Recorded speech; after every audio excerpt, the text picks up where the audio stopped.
Hi guys, welcome back to Flora Fun and Food. My name is Lauren and today I'm going to show you a super easy refrigerator pickle recipe using shishito peppers from my garden. Let's go. So my first step was to wash my shishito peppers and then cut off all the stems and then slice them into about 1-inch little pieces and throw them into this mason jar. After that, I took 2 white onions and peeled and halved them. And I love this little onion chopper thing that I have because I hate dicing onions and it just makes life so much easier. So all you do, it's kind of like an apple corer. You just push it down and the onion dices and you can just kind of keep going and it kind of pushes the next layers through. And then you have to use the lid to get the last remnants out.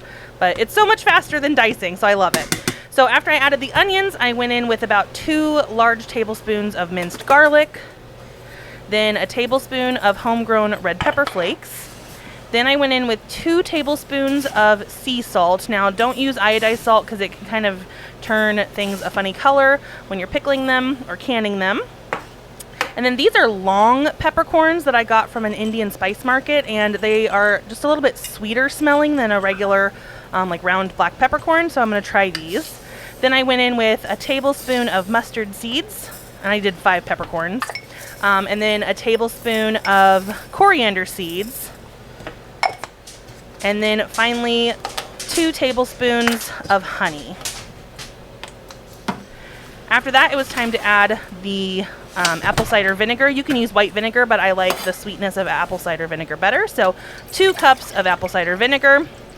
Now you could totally do this by putting all the spices and the vinegar and water together on the stove and boiling it first. I just want to keep these as crunchy as possible, so I'm not using heat.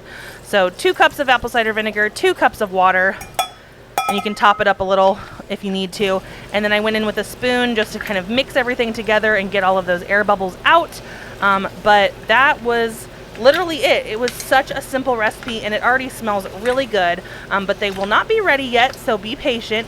After I mixed these up, I stuck them in the refrigerator and they need to kind of sit and marinate for, I would say, at least 5 to 7 days just so that they can really absorb all those flavors. And then after that, they will be good to go and they're going to be so delicious. So if you guys like this video, please give it a thumbs up and head over to my channel to subscribe for more content like this. And I hope to see you again very soon. Thanks, guys.